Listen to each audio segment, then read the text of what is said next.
everybody. It's your girl, Ken Nicole. And it's your boy Chucky. And you already know it's time to get up and tune in to your daily BossFM morning news. Things got a little messy on Twitter yesterday between the hot girls and the basketball wives. So on Wednesday, Dre and Michelle went on Weed and Wine podcast, hosted by Stilo Brim and Chris Renacker. On the episode, she shared her opinions between the Megan and Tory situation. She called it a Bobby and Whitney love, and that she wanted a man to love her so much that he would shoot her in the foot if she tried to get out the car. So, of course, a statement as weird as that one wouldn't go unnoticed. Twitter began dragging her in seconds after posting.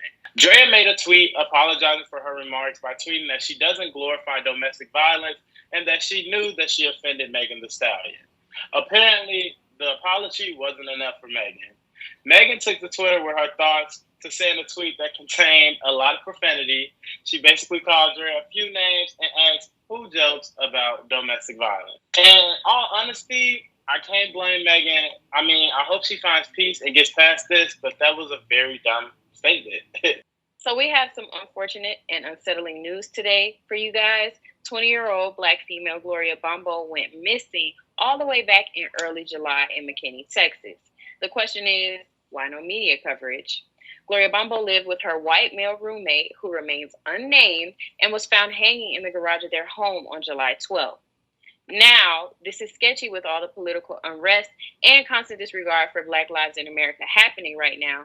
So her roommate asked a mutual friend of theirs to make a statement on social media to address and stop the spread of false information regarding Gloria's case. First, in the text messages, they discussed Gloria being fired from her job just 8 days before she went missing, and they also exchanged words about repairs being done to the home. Everything seemed casual. Finally, on July 11th, after multiple no responses from Gloria on July 10th, her roommate asked, "Are you okay?" So this is a lot to unpack. So let's start with the roommate's statements on notes. He mentions that Gloria was diagnosed with bipolar and anxiety and that she had an uneasy childhood and upbringing. But he also mentions that Gloria was loved deeply by him and his family. He continues to say that he went through the house to check on her, and at some point he thought she was okay when he saw the bathroom light on. He had to leave to pick up his mother from the airport, and he still hadn't seen Gloria by the time they returned. After checking the entire house, besides the garage, and finding her ID and last paycheck on her bed, they called the police. According to her roommate, the police said a missing persons report would do no justice because it seems like she left on her own accord.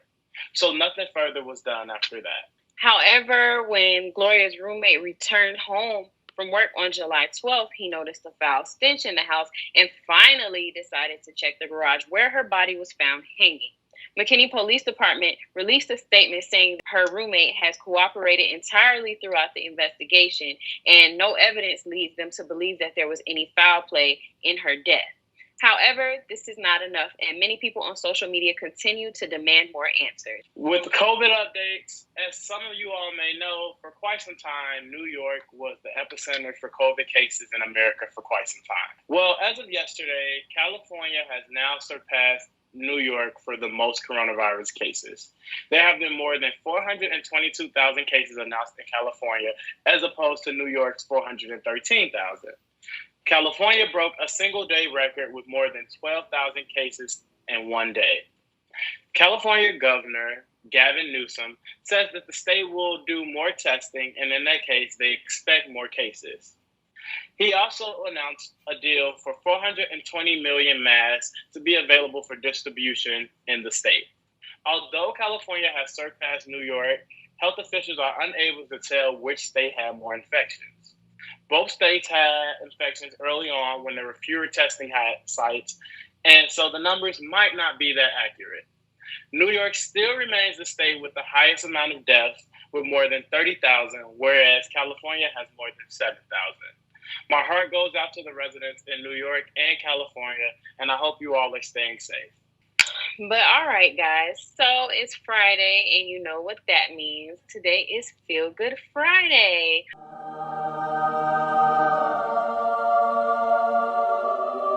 On Fridays, we like to provide you guys with full tips on how to stay sane in this environment and just with life, period. Today, we're going to talk about thrifting as an inexpensive alternative to retail therapy. So, shopping can get pricey sometimes. So, what other way to, work on your finances a little bit than to actually go thrifting? Like, my personal place to go is Goodwill. Some people frown upon that because, well, I guess they try to act bougie. But personally, if you really, really look through the racks at Goodwill, you're going to find some nice things. So I completely agree. I feel like the thrift store has a lot of hidden gems. Like you said, like it doesn't have to necessarily be like cheap material, like everybody has the stigma about it. Because it's just things that people want to get rid of. So you can find a lot of designer, a lot of fashion there. Personally, I'm in the process of redecorating my home. So I go in there for home decor. You can find a lot of art, a lot of sculpture, vases, things of that nature. So it's a really good investment, and I highly recommend thrifting. All right, guys, that's it for your Friday morning news. Make sure you all tune in Monday morning at 10:30 a.m. for a weekend recap. And don't forget to tune in today at 8:30 p.m. for some more entertainment news with Boss FM. If you'd like to rewatch our shows, they will be available for replay on the Boss FM app and all of our social media platforms. As always, thanks again for tuning in, y'all. It's your boy Chucky. And it's your girl, Ken Nicole. Have a great day, guys.